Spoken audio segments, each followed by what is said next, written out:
সবাইকে আমাদের আজকের এই অনুষ্ঠানে সাদর আমন্ত্রণ। আমাদের এই অনুষ্ঠান আজকে উত্তর আমেরিকার পাঠকনন্দিত লেখক ডক্টর মিজান রহমানের দশম মৃত্যুবার্ষিকী উপলক্ষে এই 2015 সালের 5ই জানুয়ারি উনি আমাদেরকে ছেড়ে চলে যান।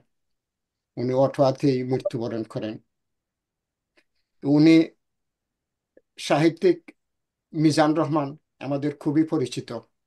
আমাদের ইচ্ছা ছিল যে আমরা 5 তারিখেই উনার সাহিত্যকর্ম নিয়ে আলোচনা করব, কিন্তু বিভিন্ন কারণে আমরা সে আলোচনাটা করতে পারিনি। আজকে 10 দিন পরে আমরা সে আলোচনাটা করছি।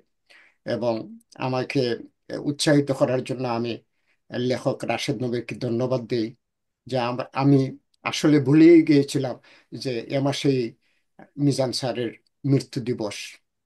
অনেক কিছুর মতো এই মৃত্যু দিবসটাও আমরা ভুলে গেছি। যে জীবিত মিজান রহমান যেভাবে আমাদের কাছে ছিলেন, মৃত মিজান রহমান আমাদের কাছে সেভাবে নেই। এটা আমরা গত কয়েক বছর থেকে লক্ষ্য করছি। আমাদের প্রতিদিন যার সাথে কথা না হইলে আমাদের চলতো না, সেই মানুষটাকে আমরা বছরে একদিনও স্মরণ করতে পারি না এবং আমাদের সে সৌভাগ্য হয় না। তারপরেও আজকে আমি রাশেদ ভাইকে ধন্যবাদ দিচ্ছি আমাকে এই তার মৃত্যুর তারিখটি মনে করিয়ে দেওয়ার জন্য, এবং আশ্রমের পক্ষ থেকে আজকের এই আলোচনাটি আয়োজন করতে পেরে আমি ধন্য। আমাদের আজকের আলোচনার বিষয় ডক্টর মিজান রহমানের সাহিত্য। এবং আমাদের সাথে এখন এই মুহূর্তে আমি দেখছি আমাদের প্যানেলে আছেন লেখক মহসিন বক্ত, লেখক রাশেদ নবী এবং লেখক ফেরদৌস ভাই। আমরা না, আহ, মঞ্জু এ- চৌধুরী। এবং ডক্টর মঞ্জুর চৌধুরী, এবং আমরা সবাই ডক্টর মিজান রহমানের খুবই পরিচিত এবং প্রিয় মানুষ। সবসময় আমাদের সাথে তার যোগাযোগ ছিল। সেই যোগাযোগের আলোক এবং তার সাহিত্য নিয়ে আমরা আজকের আলোচনা করব। আমাদের কাছে সময় খুবই কম, এই যে 30 মিনিট আছে, এবং আমরা আমাদের আলোচনা শেষ না হলে আমরা আহ, দ্বিতীয় পর্বে আলোচনা করব আজকেই। সুতরাং আমরা চেষ্টা করব যাহাতে অল্পতে তার সাহিত্য নিয়ে আমাদের আলোচনাটা করতে পারি। আমি শুরুতেই আহ্বান করছি লেখক মহসিন বক্তে মিজান স্যার সম্বন্ধে কিছু বলার জন্য, তার সাহিত্য নিয়ে আলোচনা করার জন্য।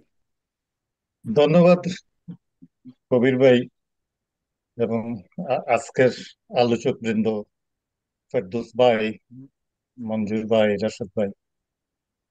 আহ, মিজান রহমান তো আমাদের শহরের একজন পরিচিত ব্যক্তি ছিলেন।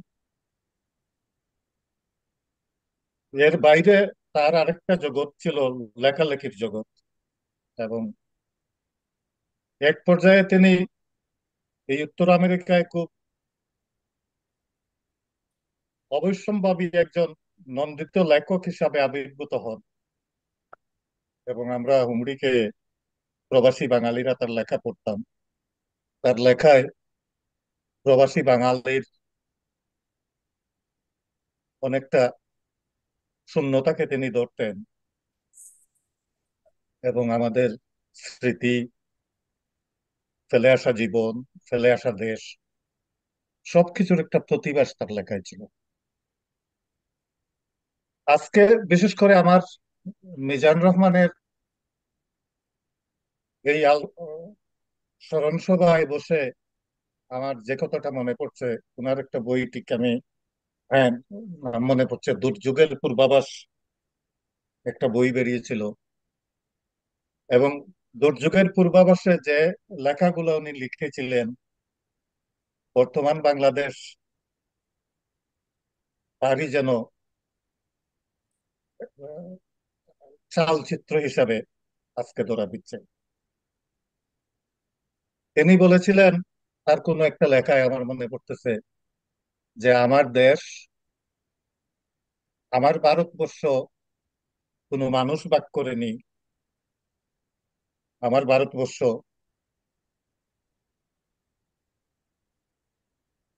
কোনো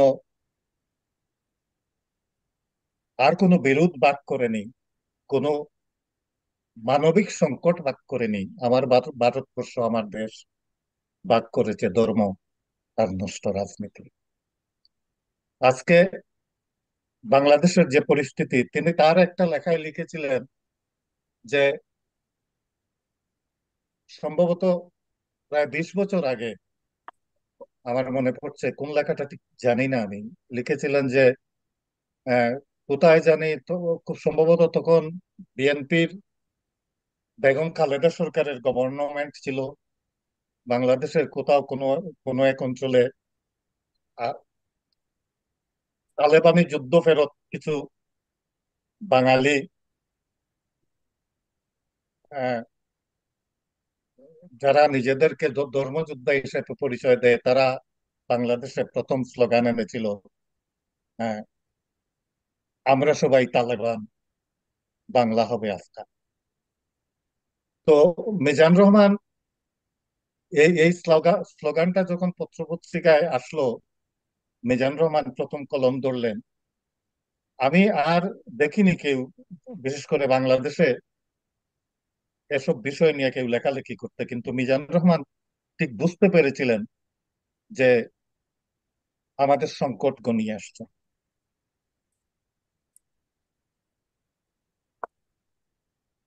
এবং তিনি এই বিষয় নিয়ে প্রচুর লেখালেখি করেছেন, আমরা তার লেখা পড়েছি। এবং আমাদের কাছে তখন হয়তো আমরা সবাই ভাবতে পারি নাই যে এটা একটা অতিরঞ্জিত একটা কষ্ট কল্পনা। কিন্তু আজকের বাংলাদেশ মিজান রহমানের সেই লেখাগুলো, সেই সন্দেহগুলোকেও ছাড়িয়ে গেছে আজকের যে অবস্থা। মিজান রহমানের লেখালেখির আরেকটি দিক হলো, উনি মূলত পদার্থবিজ্ঞান এবং গণিতে ওনার নিজের ক্ষেত্র ছিল। উনি একটা বই লিখে গেছেন গণিত নিয়ে, এত জলবদ্ধ করে সাধারণ পাঠকের সহজবোধ্য করে বাংলা ভাষায় গণিতের উপর আর কেউ বই লিখেছেন কিনা আমার জানা নাই।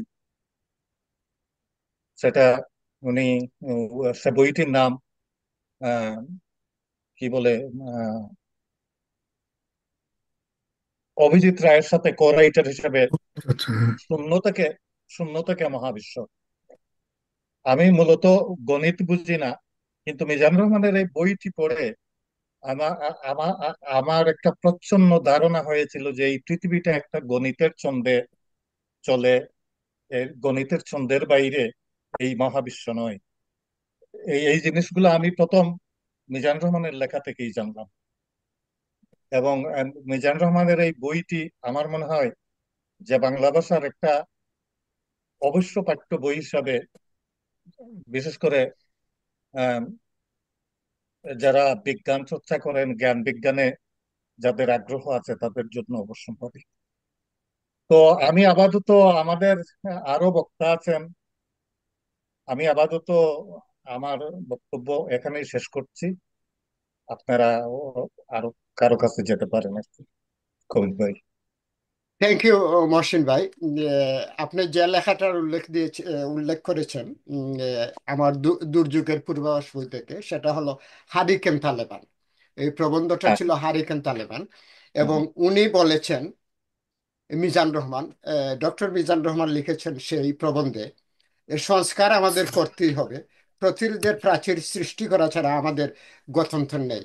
মহসিন ভাই, আমরা জানি বাংলাদেশে এখন যে বর্তমান অবস্থা দেখছি আমরা, দেশ মোটামুটি তালেবান হওয়ার পথেই। হয়তো আর বেশি দিন বাকি নেই। আমি এ পর্যায়ে যাব রাশেদ ভাইয়ের কাছে। রাশেদ ভাই মিজান রহমান এর বই নিয়ে আহ, একটা আলোচনামূলক লেখা আমাদেরকে দিয়েছিলেন। এবং মিজান রহমানের আহ, অনেকগুলো বই পড়েছেন। সুতরাং আমরা এখন শুনবো মিজান রহমানের সাহিত্য নিয়ে আলোচনা রাশেদ নবীর কাছ থেকে। রাশেদ ভাই, প্লিজ।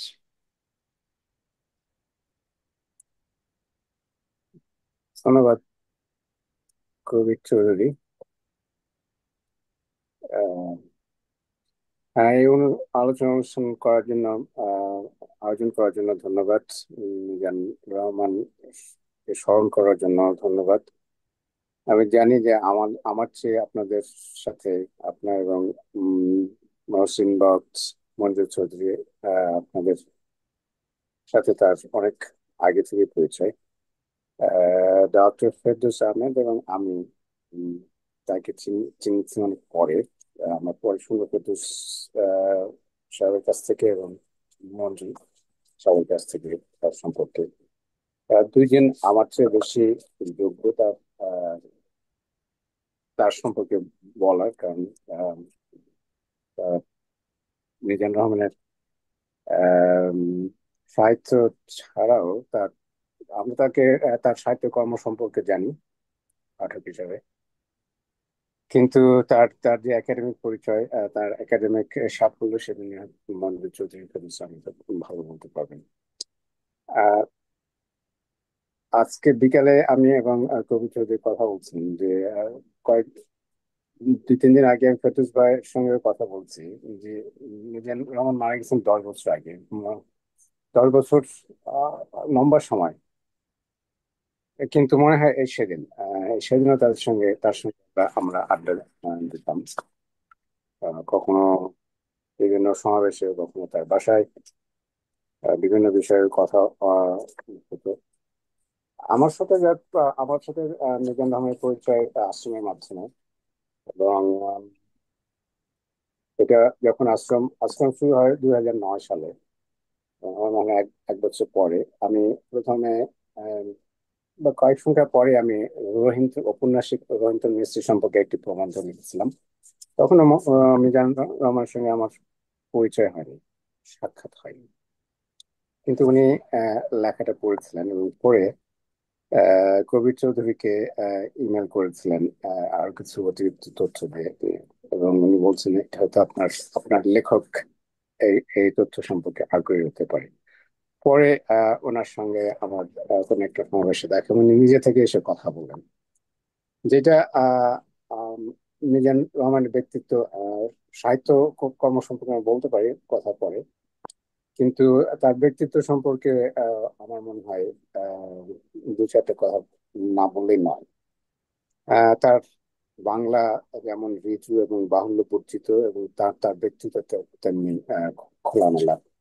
তিনি, যেমন আমি বললাম, আমার সঙ্গে তার পরিচয় যখন 2009 বা 2010 এরকম সময়, তখন তিনি কার্লটন ইউনিভার্সিটি থেকে অবসর নিয়েছেন আরো আরো আগে।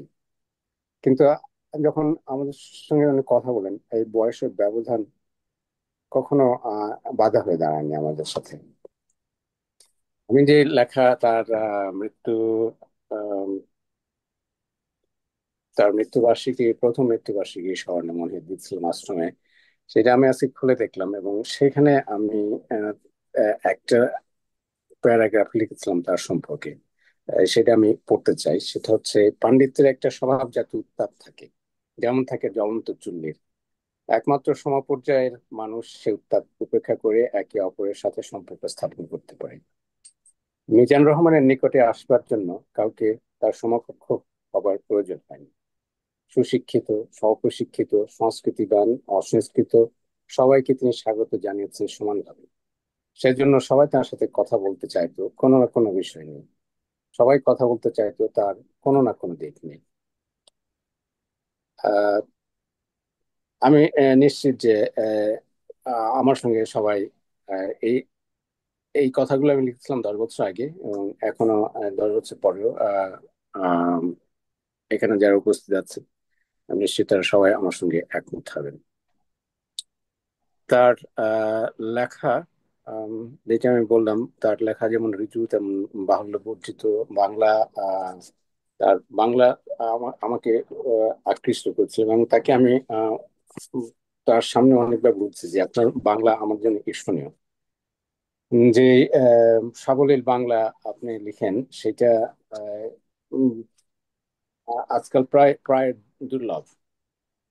এবং আহ, সবচেয়ে আশ্চর্যজনক ব্যাপার হচ্ছে যে তিনি বাংলাদেশ থেকে চলে এসেছেন 1962 সালে। আমি তার আরেকটা লেখায় দেখলাম, আহ, এসব ইতিহাস ভুলেই গেছিলাম। সবসময় সব কথা মনে থাকে না, মনে রাখার দরকার হয় না। তিনি শহীদ কাজী সম্পর্কে আহ, একটা লেখা লিখছিলেন নিউ ইয়র্ক নামে। সেখানে লিখছেন, আমি আমি দেশ ছেড়েছি 62 সালে।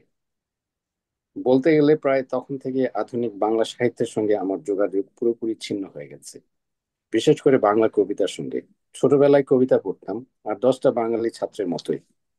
গভীরভাবে বুঝতাম না, তবু ও ভাগ্যক্রমে 2-4 জন কবি সাহিত্যিকের সঙ্গে একটা হৃদ্যতাপূর্ণ সম্পর্ক গড়ে উঠেছিল, সম্ভবত কাছাকাছি পাড়ায় থাকার জন্য। তাদের অনেকে এখন দেশের বরেণ্য পুরুষ। তারপরে উনি শহীদ কাজীর কথা লিখছেন। যেটা আমি এখানে উল্লেখ করতে চাই সেটা হচ্ছে 1962 সালে, আমার জন্মেরও আগে উনি বাংলাদেশ থেকে আহ, চলে এসেছেন। এবং 60-এর দশকে উম, এই, প্রথমে তিনি নিউ ব্রান্সউইকে ছিলেন। 60-এর দশকে কানাডায় বাংলা সাহিত্যের সঙ্গে যোগাযোগ রাখা বা বাংলাদেশের সঙ্গে যোগাযোগ রাখা ছিল খুব কঠিন। আহ, তার এত দীর্ঘ ব্যবধান, সাহিত্যের সাথে, বাংলা সাহিত্যের সঙ্গে বাংলা সংস্কৃতির সঙ্গে এত দীর্ঘ ব্যবধান থাকা সত্ত্বেও তিনি যে তার অবসর গ্রহণের পরে উনি বাংলা পুরোদমে চর্চা করতে শুরু করেন। আহ, এই ধারাবাহিকতা অক্ষুণ্ণ রাখা, তিনি যা শিখেছিলেন বহু বছর আগে, যে দক্ষতা তিনি অর্জন করেছিলেন বাংলায়, সেটা আবার উম, পুনরুদ্ধার করা এত বছর পরে খুব সহজ সহজ সহজ ব্যাপার নয়।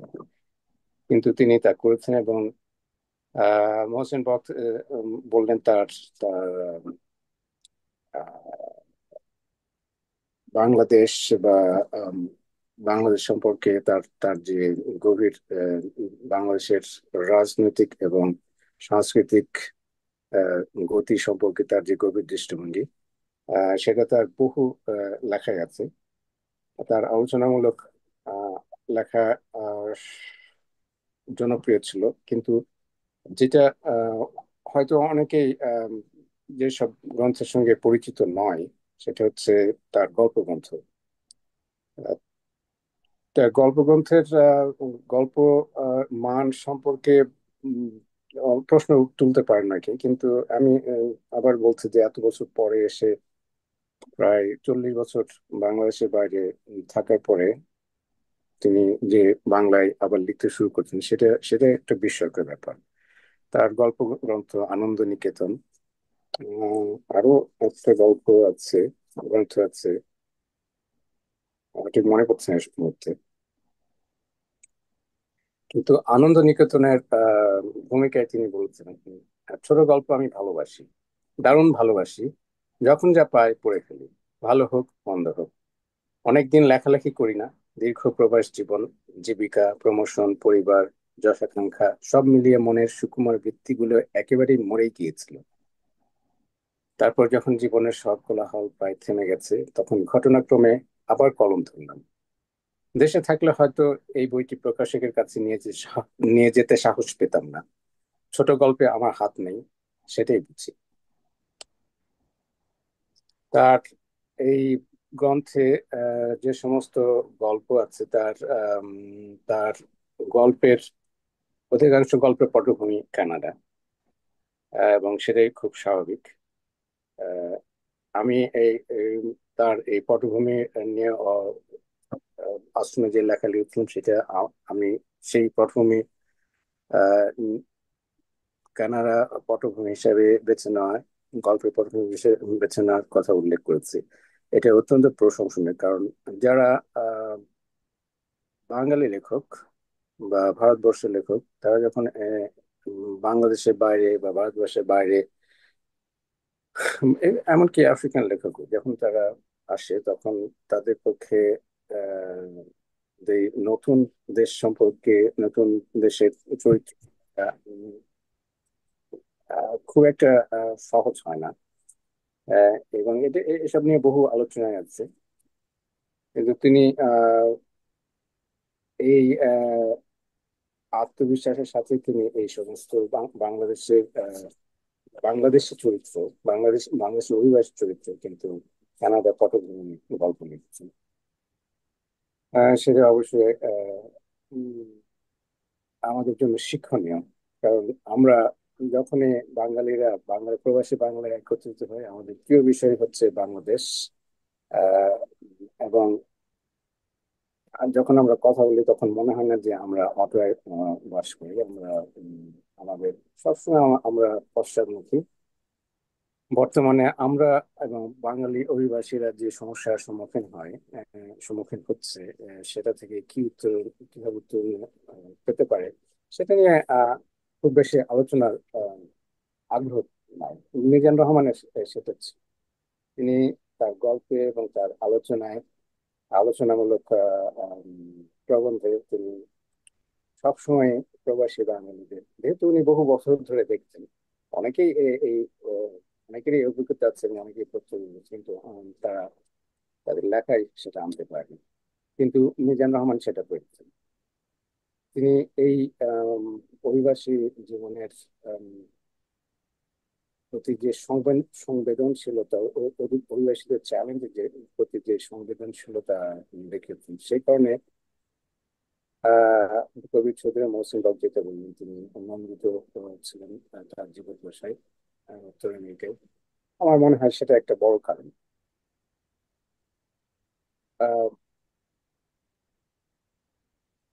আমি আরো খুঁটিনাটি বিষয় নিয়ে, সাহিত্যের খুঁটিনাটি বিষয় নিয়ে কথা বলতে চাই না এই মুহূর্তে।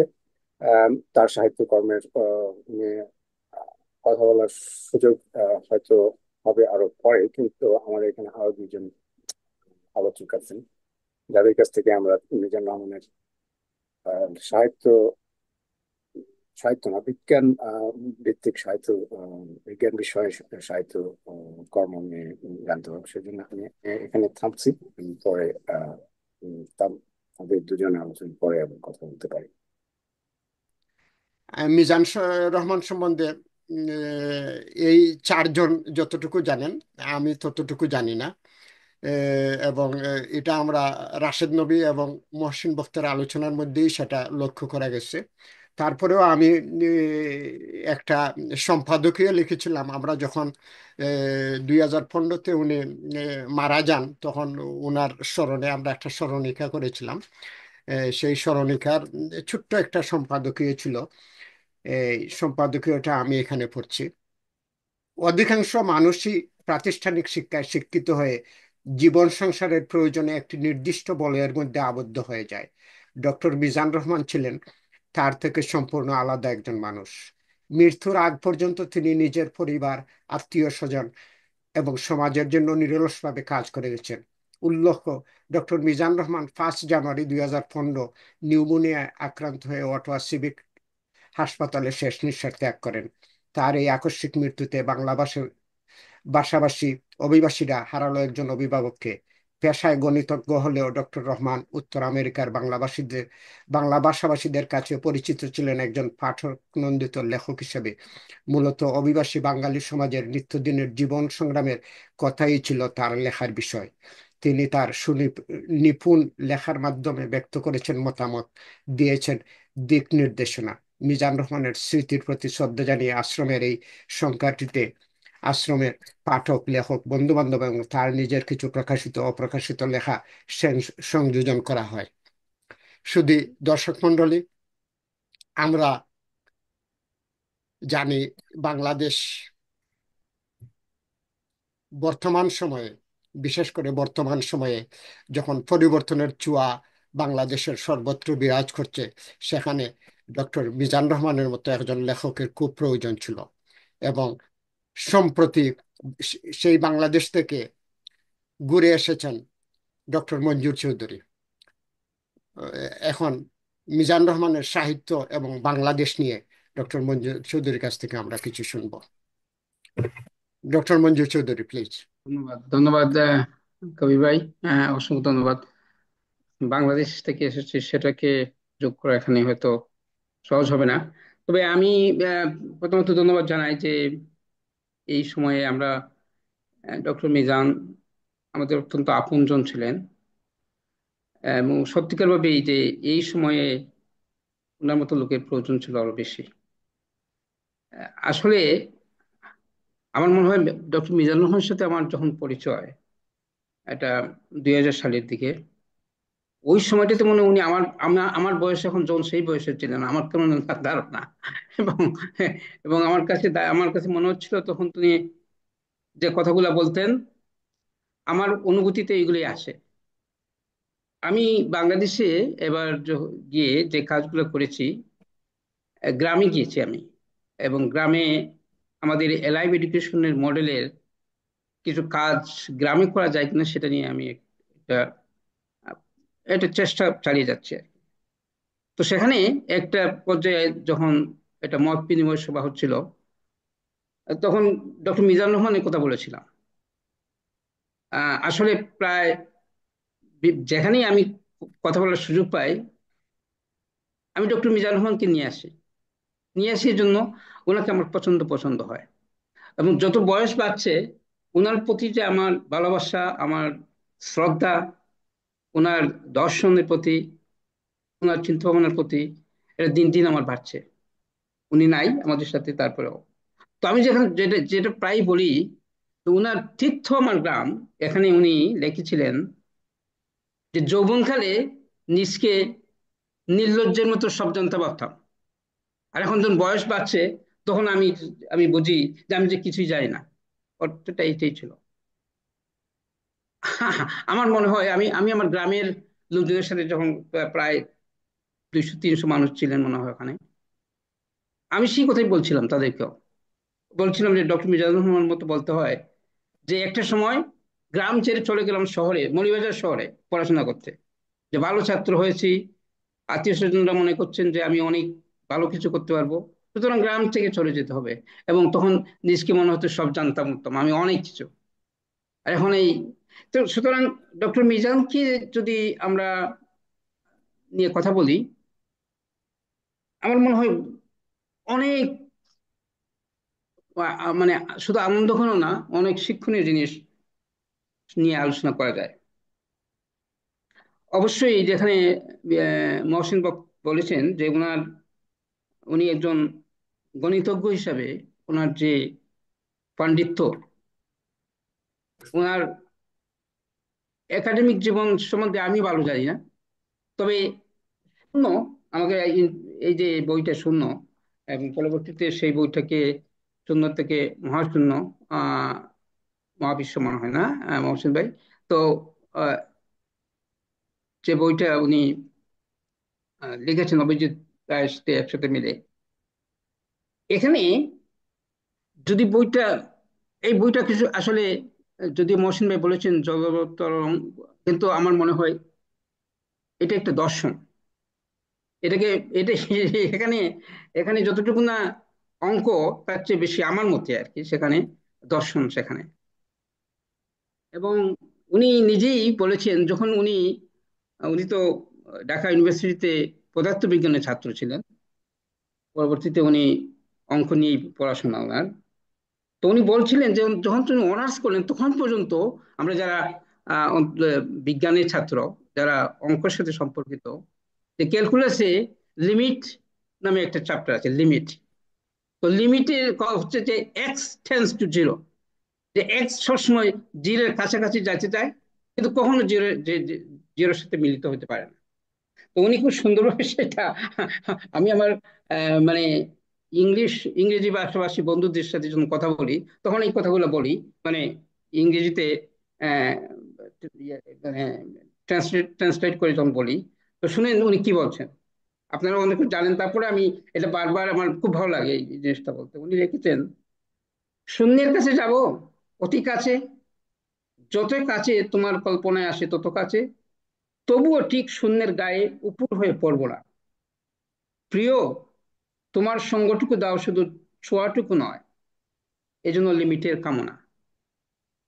এই যে রস, উনি কিন্তু যে কোনো একটা এটা বিষয়কে একবারে সামান্যতম বিষয়, যেটা হয়তো আমরা সাধারণরা হয়তো চিন্তাই করতে পারি না বা প্রকাশ করার মানে এমন কিছুই পাই না, সেখানে উনি কিভাবে যেন এটা অদ্ভুত একটা মানে আনন্দঘন একটা পরিবেশ তৈরি করে, এটাকে একটা এটা রসবোধ দিয়ে উনি দেখার যে অভিনব একটা যে যে উপায় উনি বাই করতে পারতেন, সেটা মনে হয় আপনারা যারা, আমি অন্তত দেখেছি যে যে কোনো লেখাতেই উনার উনার সেই গুণটা প- লক্ষণ করা যায়। ওনার ব্যক্তিগত জীবনে আমি আমি এই যে বললাম যে যতই বয়স বাড়ছে ওনাকে যেন বেশি বেশি কাছে পেতে মানে ইচ্ছে জাগে। যে যে জিনিসটা আমি আমি লক্ষ্য করেছি যে উনার মধ্যে মানবিক গুণাবলী যেটা ছিল, মানুষকে ভালোবাসা, এবং সবচেয়ে যে জিনিসটা ছিল, উনি কেন জানিস খুব করে চাইতেন যে লোকজন যেন ওনার কাছে যায়, ওনাকে যেন ব্যবহার করা হয়, ওনার মধ্যে যা আছে উনি দিতে চান। এবং দুঃখজনক হলো, এটা সত্য, এটা স্বীকার করতেই, এবং আমি নিজেও এটার জন্য আমার একটা দুঃখ ভিতরে, একটা এটা খুব সবসময় আছে। বিশেষ করে ওনাকে আমরা শেষ যেদিন দেখি, আমার মনে হয় মহসিন ভাইয়ের স্ত্রী এবং তার ছেলে মেয়ে দুইটা এবং আমরা চারজন ওনার ওনার শেষ সময়টাতে উনি বেস লাইনে এটা বাড়িতে থাকতেন, মানে এটা আইটিস বিল্ডিং থাকতেন। এবং কেন জানি ও হঠাৎ করে আমরা এই মহসিন ভাইয়ের পরিবার এবং আমি ওই দিন তার বাড়িতে গেলাম, এবং আমার মনে আছে উনি বলছিলেন বাচ্চাদের, অদীপ এবং অননীকে, যে তারা যেন তার বিছানাটা ঠিক করে দেয়, কারণ ওইটা তো উনি কষ্ট হচ্ছিল না। তো আমি আহ, যখন এই জিনিসগুলো চিন্তা করি ওই জন্য যে কিছুদিন যখন উনি অসুস্থ হয়ে পড়লেন, এর কিছুদিন আগে উনি টরন্টোতে গিয়েছিলেন, এবং টরন্টোতে ওনাকে আমার একটা বন্ধু বান্ধব গ্রুপ আছে ওখানে, আমাদের সোভিয়েত ফেরত এলামনাই বন্ধু বান্ধবরা, তো তাদের সাথে ওনার একটা পরিচয় হয়েছিল, এবং তারা খুব তাকে আদর যত্ন করেছে, এবং অত্যন্ত শ্রদ্ধার সাথে তার সাথে অনেক কথাবার্তা হয়েছে, একটা মিটিং হয়েছিল। তো আসার পরে আমাকে তো ওরা বলছে আমার কথা যে অটোয়াতে আমি আছি, তো উনি এসে আমাকে বললেন যে, বলার অর্থটা এটা হলো যে তোমরা অটোয়াতে থাকো, অথচ আমাদের দেখাশোনা হয় না, অথচ তোমার বন্ধুরা যা দেখিয়েছে আমাকে টরন্টোতে, এটাতেই তুমি অভিভূত। তো সেই জিনিসটাই বলতে চাচ্ছিলাম যে উনি সবসময় চাইতেন যে উনি যে যতটুকু কাজ করেছেন জীবনে, সেই কাজের যে যেটুকু উনি পেয়েছেন, উনি আমাদের সাথে বাঁকা বাক করতে চাইতেন, কিন্তু আমরা সেটা করতে পারি নাই, ওনাকে সেই সেই সুযোগটা আমরা নিতে পারি নাই।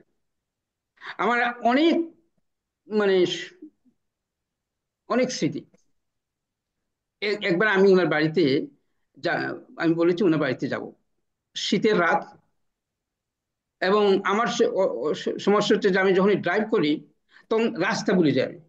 তো আমি গাড়ির থেকে বারবার ফোন করছি, মানে যেখানে ওনার বাড়িতে যেতে যেখানে 15-20 মিনিট যেতে যে যাওয়ার কথা, আমার মনে হয় 45 to 1 hour আমার লেগেছিল ওনার বাড়িতে যেতে, অনেক ঠান্ডার রাত। তো উনি কেন জানি আমি আমি চিন্তা করি নাই যে উনি ধরে নিয়েছেন আমি যাচ্ছি আমার স্ত্রী এবং আমার বাচ্চাদের নিয়ে যাব। তো আমি যে জোর পড়ে বলে যে তোমার বউ বাচ্চারা কোথায়? আমি কিন্তু আসলে আমার বউকে বলি নাই, বাচ্চাদের বলি নাই যে আমি যাচ্ছি রাজা মিজানুর রহমান বাড়িতে। এবং দেখা গেল যে উনি মিষ্টি তৈরি করেছেন নিজের হাতে মিষ্টি। এই এই ধরনের যে একজন একজন প্রবীণ আমার তুলনায় সেই সময়টাতে বলছিলাম, এবং একই সাথে আমার তুলনায় উনি একজন মহান ব্যক্তি, সেই একাডেমিক ভাবে হোক আর যেভাবে হোক সব দিক দিয়ে, কিন্তু উনি This meeting is being recorded. ঠিকই উনি আমাদের জন্য মিষ্টি তৈরি করে রেখেছেন। তো বাংলাদেশের কিছু বলবেন? আজিজ আজিজ রাশেদ ভাই কিছু ভাইয়ের দুইটা দুইটা চালু হয়ে গেছে। কি বলবেন? রাশেদ ভাইয়ের দুইটা দুইটা চালু হয়ে গেছে। ওকে।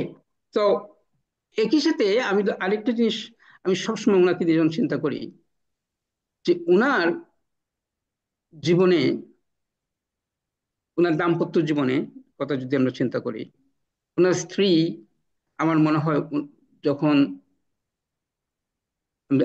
আজিজ ভাইরা এবং মহসিন ভাইরা হয়তো আমার থেকে আরো বেশি জানেন, যে একটা দীর্ঘ সময় উনি অসুস্থ ছিলেন জীবনে, এবং সেই দীর্ঘ সময়টাতে যে স্ত্রীর প্রতি যে ভালোবাসা এবং একজন অসুস্থ স্ত্রীকে কিভাবে সেবা শুশ্রূষা করতে হয় সেটা ওনার বিভিন্ন লেখায় সেটা প্রকাশ পেয়েছে।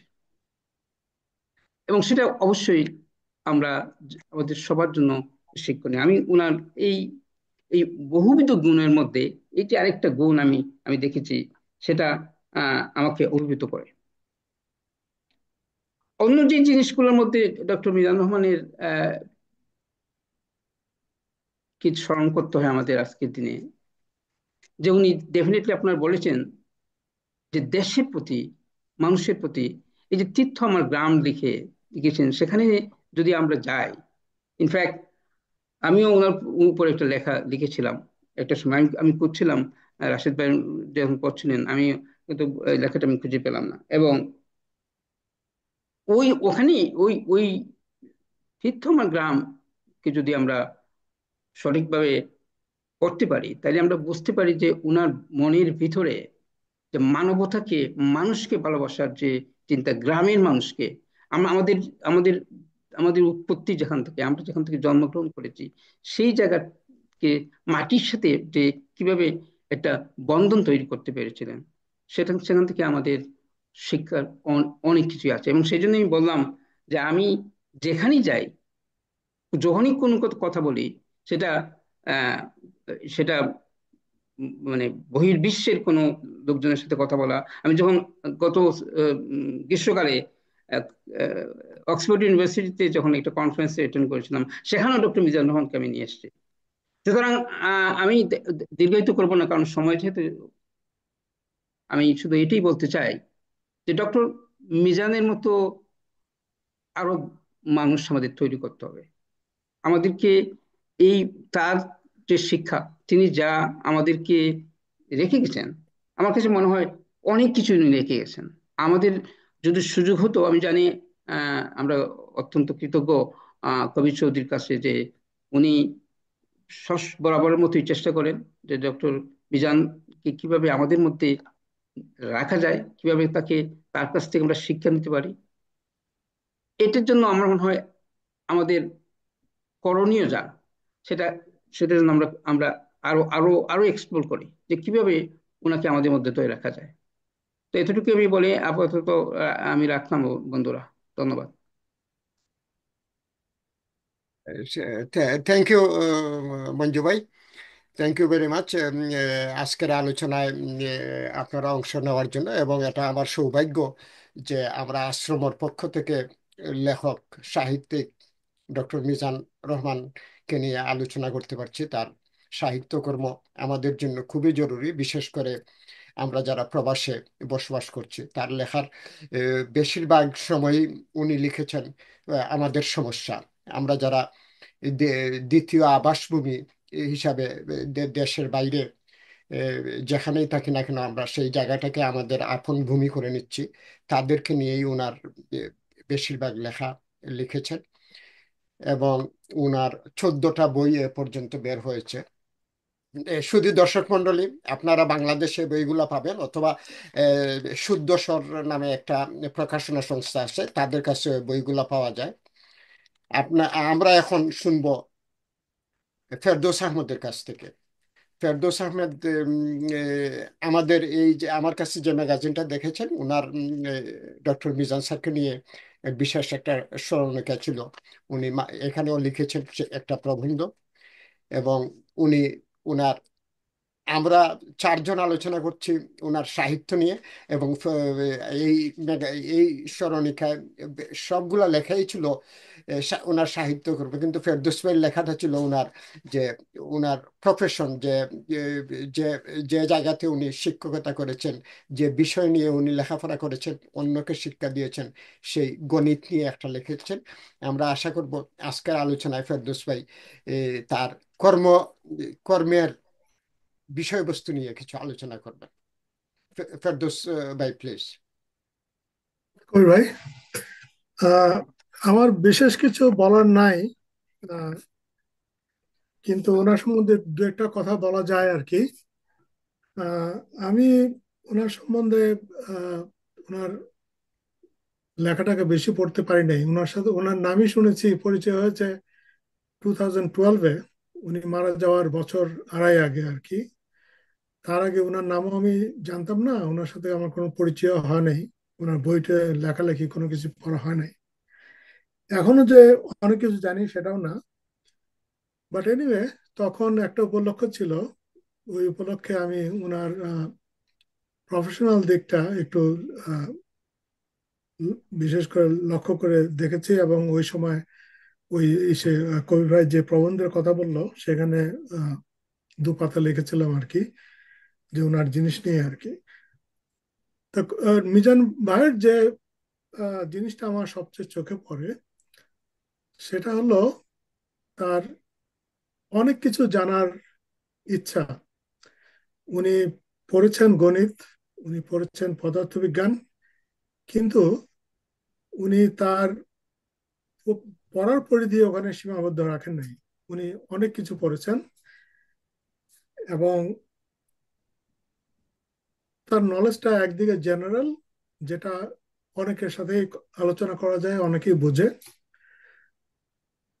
যেমন উনি শূন্য বইটা লিখেছেন, সেটা মোটামুটি অনেকেই পড়তে পারে। ধরেন যারা ইন্টারমিডিয়েট পাস করেছে সায়েন্স নিয়ে, তারা মোটামুটি বুঝতে পারবে। আর যারা বিএসসি পাস করেছে সায়েন্স, কোনো সায়েন্সের সাবজেক্টে, তারা তো বুঝতে পারবেই ডেফিনেটলি। কিন্তু মঞ্জুর ভাই যে কথাটা বললেন, সেখানে যতখানি গণিত না আছে তার চেয়ে বেশি আছে দর্শন।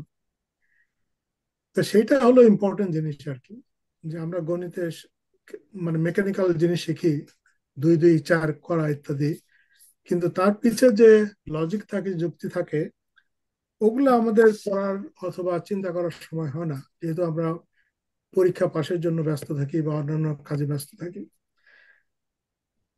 তা মিজান সাহেব ওই জিনিসটা অতিক্রম করে আসছেন, এবং যার ফলে তার জ্ঞান একদিকে ছিল অনেক ব্রড, যে জন্য উনি সবার সাথে কথাবার্তা বলতে পারতেন, আমরা ওনার সাথে কথাবার্তা বলে স্বাচ্ছন্দ্য পেতাম।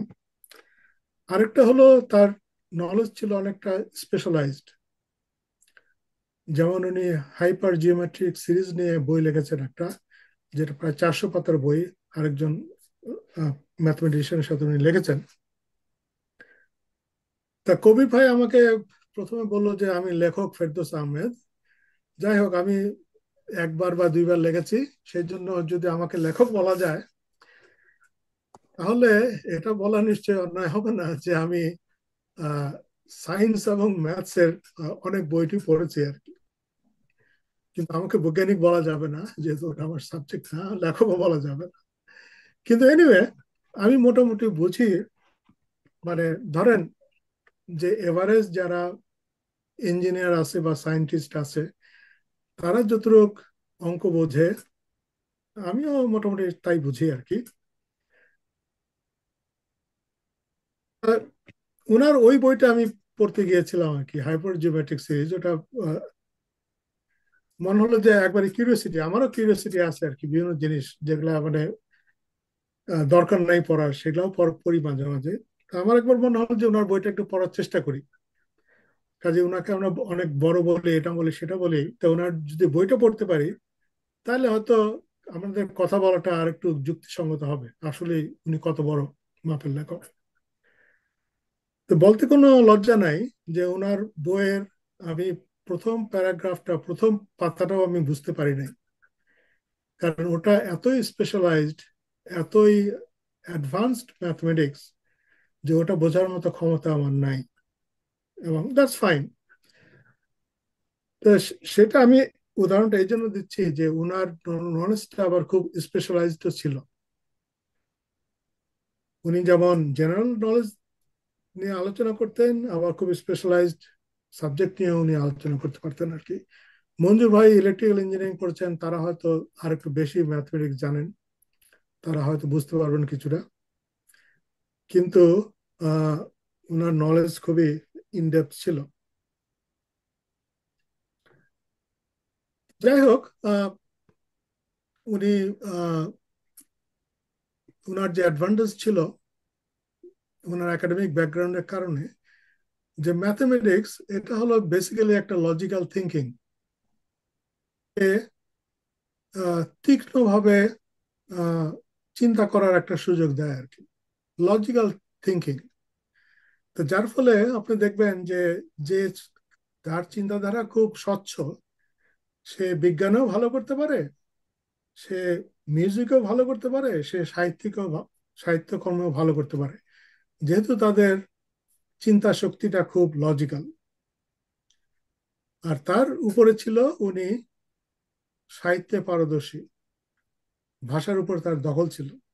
এই দুইটার কম্বিনেশনে জন্য উনি ইউনিক আর কি, যেহেতু উনি বুঝতে পারতেন জিনিসপত্র এবং সেটা প্রকাশ করার ভাষা উনি জানতেন। তো এই বলে আমি শেষ করছি আর কি, আর বলার বিশেষ কিছু নাই। Thank you. Thank you Ferdous ভাই।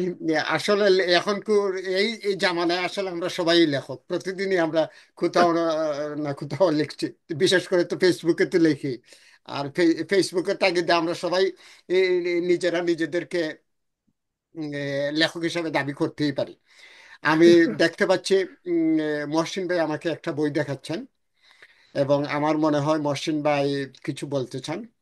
তে আমরা আমাদের আজকের এই, জানি না আরো কত সময় বা আলোচনার কত সময় বাকি আছে, দ্বিতীয়বার আমরা যদি আলোচনা শেষ না হয় আপনারা বলবেন, দরকার আমরা এক্সটেনশন করতে পারবো আবার। তো মহসিন ভাই কি বলতে চান? হ্যাঁ, আসলে মনে করিয়ে দিতে চাই, একটু আগে কবির চৌধুরী ওনার যে আশ্রম আশ্রম পত্রিকার যে মিজান রহমানকে নিয়ে একটা কি বলে কুরপত্র করেছিলেন, সেখানে আমরা সবাই লিখেছিলাম, ফেরদৌস ভাই, রাশিদ ভাই, মঞ্জুর ভাই, সবাই। এবং আরো কিছু লেখা সংযোজন করে ডক্টর মিজান রহমানকে নিয়ে একটি বই বেরোয়, এটা একটা বিশেষ প্রকাশনা। বইটির নাম হলো ডক্টর মিজান রহমান, ধ্রুব জ্যোতি তুমি অন্ধকারে। এটা তাজুল মোহাম্মদ সম্পাদিত, ঢাকা থেকে বেরোয় 2017 সালে বইটি। আর মিজান রহমানকে নিয়ে আরো কিছু বিশেষ রচনা আছে। মিজান রহমানকে নিয়ে লেখা আমার বিবেচনায় যে যেগুলা এই এই এই বইতে সংযোজিত হয় নাই, দুটি লেখা আছে অভিজিৎ রায়ের। একটা লেখার নাম আমার এখনো মনে পড়ছে, যে কি গর বানাইব আমি শূন্যের মাচার। এই শূন্য বইটি নিয়ে আলোচনা করতে গিয়ে আহ, অভিজিৎ রায় লিখেছিলেন। এবং আমার যেটুকু মনে পড়ছে যে মিজান রহমান তার কথায়, তার লেখায়, আহ, আকারে ইঙ্গিতে তার তিনি একজন আহ, একটা দিগন্তের, মানবিক দিগন্তের দ্রষ্টা তিনি ছিলেন। এবং তিনি একটা বাউন্ডলেস পৃথিবীর স্বপ্ন দেখতেন, যেখানে সব মানুষ, পশু পাখি প্রকৃতি, যে এই- প্রকৃতির এই যে গাণিতিক এই বন্ধন, যে এই গাণিতিক ছন্দ, এই ছন্দর বাইরে যেন মানব সভ্যতা আহ, চোট না খায়, এই নিয়ে উনার আপিত্তেশ ছিল। উনি উনার লেখালেখিতে এইসব কথা উনি বলতেন, বিচিত্র বিষয় নিয়ে তিনি কথা বলতেন। এবং মঞ্জুর ভাই এক পর্যায়ে বলছেন যে উনি আহ, সামান্য একটা বিষয়কে উপযোগ্য করে উনি উনার দার্শনিকতা প্রকাশ করতে পারতেন। এবং উনি মুক্কম ভাষাটি উনার আয়ত্তে ছিল, ছোট্ট ছোট্ট বাক্য দিয়ে লিখতে পারতেন অসম্ভব সুন্দর করে। আহ, একজন সাধারণ পাঠককেও অবলীলায় তিনি প্রথম প্যারাগ্রাফে, উনার লেখার প্রথম প্যারাগ্রাফে আকৃষ্ট করতে পারতেন, যেটা একজন পাঠককে টেনে নিয়ে যেত তার শেষ শব্দটা পর্যন্ত। এবং এই গুণটা সচরাচর সব লেখক আয়ত্ত করতে পারতেন না, পারেননি। অনেক বড় বড় লেখকও আছে, খুব কষ্ট করে পড়তে হয়। কিন্তু মিজানুর রহমান এমন ভাবে জটিল বিষয়গুলো প্রকাশ করতে পারতেন, সহজ বুদ্ধ করে। এবং সঠিক জায়গায় সঠিক শব্দটি উনি বসিয়ে দিতে পারতেন, যেটা ওনার বিশেষ একটা গুণ ছিল। নানামুখী আহ প্রতিভা তার ছিল, যেগুলো আসলে যারা লেখালেখি করেন অথবা যারা সমাজ নিয়ে, পৃথিবী নিয়ে, আহ আহ, মানবিকতা নিয়ে চর্চা করেন, আহ চিন্তা করতে চান, তারা আসলে মিজান রহমান তাদের জন্য অবশ্য পাঠ্য। এবং মিজান রহমানের সব লেখাগুলো এখনো বই আকারে প্রকাশিত হয় নাই। হবে কিনা জানি না। এবং যে বইগুলো আছে সে বইগুলো আমার মনে হয় না বাজারে সহজলভ্য। এবং আমাদের সকলের উচিত হলো মিজানুর রহমানের লেখাগুলো নিয়ে আহ, একটা ওয়েব পেজ করা, যেখানে ওনার সব লেখাগুলো পাওয়া যাবে। এই ধরনের একটা টরন্টো থেকে শফি শফিউল ইসলাম খুব সম্ভবত, উনি মিজানুর রহমানকে নিয়ে একটা ওয়েব পেজ করেছেন। সেখানেও সব লেখা মিজানুর রহমানের নাই, অজস্র লেখা মিজানুর রহমানের আছে। এ পর্যন্ত যে বই বেরিয়েছে, পত্রপত্রিকায় ছড়িয়েছে টিয়াত্রে যে সমস্ত লেখা, আমার কাছে উনার যে সমস্ত লেখার সংগ্রহ আছে পত্রিকায় প্রকাশিত, ওটা আরো 10টা বই হবে, অন্তত 200-250 পৃষ্ঠার। তো ইদানিং তো মানুষের পঠন পাঠনের রুচি বদলে গেছে, মানুষ ওই সেলফোনের স্ক্রিনে পড়তে ভালোবাসে। এজন্য মিজানুর রহমানকে ছড়িয়ে দেওয়া উচিত। মিজানুর রহমান ফেলে দেওয়ার মতো লেখক নয়, এবং মিজানুর রহমান বলে যাবার মতো লেখক নয়। মিজানুর রহমানের লেখা পড়লে মিজানুর রহমানের চোখ দিয়ে মানব সভ্যতার কোন দিকে যাচ্ছে, কোথায় যাচ্ছে এবং কোথায় যাওয়া উচিত, এই দিক নির্দেশনাগুলো পাওয়া যায়। আ- আ- কবির ভাই, আমি মনে হয় বেশি বলে ফেললাম, অন্যান্য সবাই আছেন তারা আরো নিশ্চয় তাদের না, আহ, আমি শুধু মহাসেন ভাইয়ের সাথে ওই জিনিসটা সংযোজন করতে চাই। সঠিকভাবে আপনি বলেছেন যে আজকে পৃথিবীতে দেখেন গণিতজ্ঞ ডক্টর মিজান যে গণিতজ্ঞ ছিলেন, যে কথাটা আসছে প্রেডিকশন, গণিতের কাজই তো প্রেডিক্ট করা। যে কোনো ভাবেই হোক না কেন সেটা, আমরা যারা আহ, বিজ্ঞানের সাথে জড়িত, উনি সঠিকভাবে এই এই যে দুর্যোগের পূর্বাভাস, এই কথাটা কিন্তু বারবার মাথায় আসছে আমার মানে কয়েক বছর ধরে। যে এই ভদ্রলোক, আমার মনে আছে উনি আমাদেরকে বলতেন, এই তোমরা ইয়েতে লেখো না কেন, তোমরা টরন্টো স্টারে লেখছো না কেন, কেন তোমরা অটোসিটিজে লেখছো না। আমাকে বলেছেন একবার না, মানে জোর দিয়ে বলেছেন যে কি করো তোমরা এইভাবে, এটা হতাশা ওনার মধ্যে। ওইটা তো সঠিক, এটা সত্যিকার। আমরা ব্যর্থ, আমরা পারি নাই, এখনো পাচ্ছি না। এবং সেই জিনিসটাই মহসিন ভাই, ডেফিনেটলি মহসিন ভাই সম্বন্ধে আর কি বলবো, এটা বলবো না, কিন্তু সেটাই বলবো যে আপনি এটা, এই কাজটা আমরা আজকে আর নবীন না এটা।